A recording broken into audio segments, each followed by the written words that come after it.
नाज़रीन बहरान टीवी में भली कार मां हां मुबशर सोली आऊं है पेरिया गुल सबका पेरी टसर हेडलाइंस थे T20 वर्ल्ड कप जे इफ्तिताई मैच में पाकिस्तान ऐं नीदरलैंड आमो साम्हूं। पाकिस्तान पारां टॉस खटे पहिरियां फील्डिंग जो फ़ैसिलो, नीदरलैंड्स की बैटिंग जारी। क़ौमी टीम में साइम अयूब, साहिबजादा फरहान, सलमान अली आगा, बाबर आज़म, शाहीन आफरीदी ॿिया शामिल।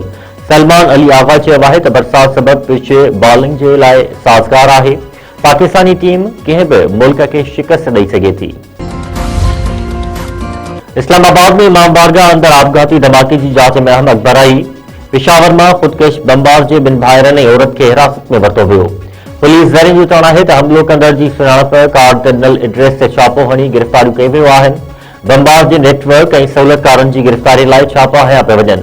गुज़िरियल ॾींहुं इमाम बारगाह में थियल धमाके में 32 ॼणा शहीद ऐं 150 खां वधीक माण्हू ज़ख़्मी थिया हुआ। दिफ़ा वारे वज़ीर ख्वाजा आसिफ चयो आहे त रियासत रावलपिंडी में मस्जिद अंदर हमले जो जवाब पूरी कुवत सां ॾींदी। नमाज़नि खे शहीद कंदड़ दीन ऐं वतन जा दुश्मन आहिनि। मस्जिद हमले में मुलविस दहशतगर्दनि जो अफ़गानिस्तान वञण जा सबूत आहिनि। भारत ऐं तालिबान गठजोड़ जा सबूत मिली रहिया आहिनि।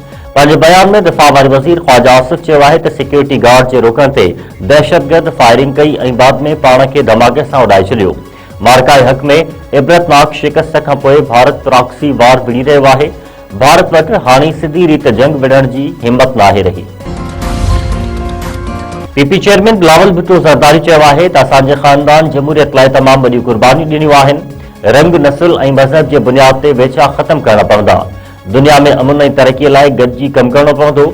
वाशिंगटन में यंग लीडर्स जे इस्तक़बालिया तक़रीब खे ख़िताब कंदे पीपी चेयरमैन बिलावल भुट्टो ज़रदारी चयो त नौजवान नस्ल दुनिया में मस्बत तब्दीली लाइ भरपूर किरदार अदा करे। बैनुल मज़ाहिब हम आहंगी के हथी वठाइण वक़्त जी ज़रूरत आहे। अदम बर्दाश्त के मुकाबले में मुकालमे के हथी ॾियणी पवंदी। पाकिस्तान पुरअमन ऐं ज़िम्मेवार रियासत आहे।